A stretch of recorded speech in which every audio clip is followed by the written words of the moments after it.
खबर विजयपुर से है, जहां गांधी परिवार पे केंद्र सचिव साध्वी निरंजन का आरोप।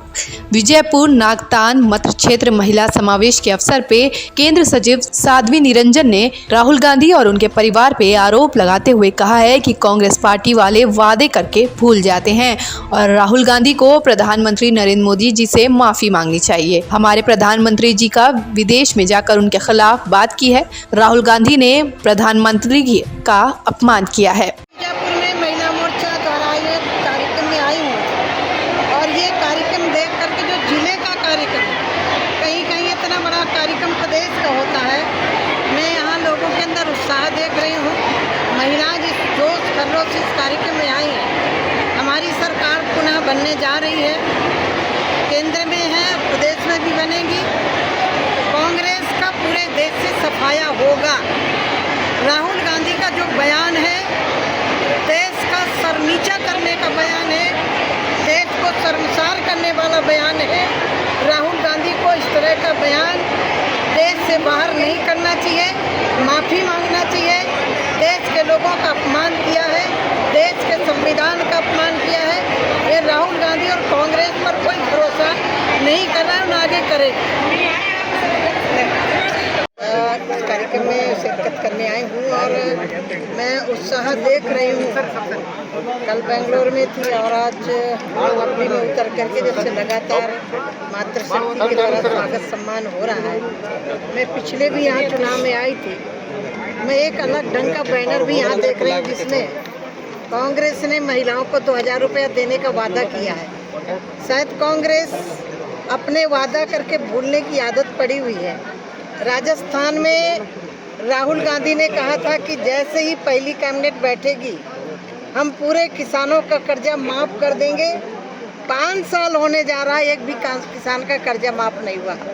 मैं अभिनंदन करती हूँ माननीय प्रधानमंत्री जी का, जिन्होंने वादा नहीं उसको करके दिखाया। प्रधानमंत्री किसान सम्मान निधि के तहत भारतीय जनता पार्टी महिलाओं के सम्मान में हमेशा काम किया है। बेटी बचाओ बेटी पढ़ाओ, सुकन्या समृद्धि योजना, और सबसे बड़ा माननीय प्रधानमंत्री जी ने एक फैसला किया जिसमें सैनिक स्कूलों में बेटियां पढ़ सकें, वो भी आगे बढ़ के जा सकें।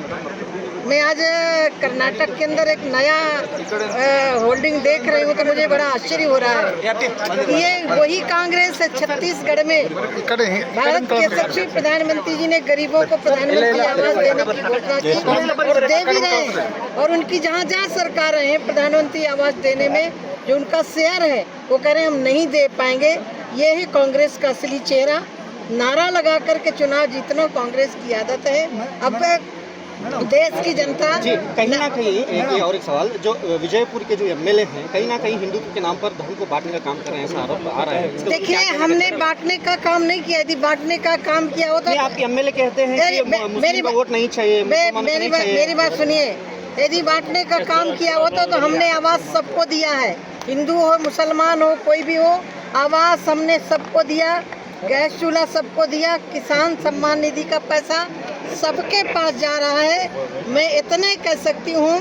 लेकिन आपके यहाँ के एमएलए ने कहते हैं कि मुस्लिम को वोट नहीं चाहिए। देखिए, मैंने बयान सुना नहीं, उस पर मैं जवाब नहीं दे सकती। लेकिन हमने काम माननीय मोदी जी के नारा सबका साथ सबका विकास सबका विश्वास और सबका सम्मान, इसके तहत 2014 के बाद से सरकार काम कर रही है। और कर्नाटक में मैं पहले भी आई थी।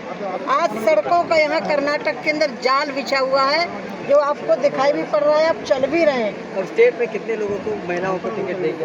देखिए, पहली सरकार है केंद्र में, 11 महिलाएं केंद्र में मंत्री हैं और सर्वाधिक महिलाएं भारतीय जनता पार्टी से जीत करके गई हैं।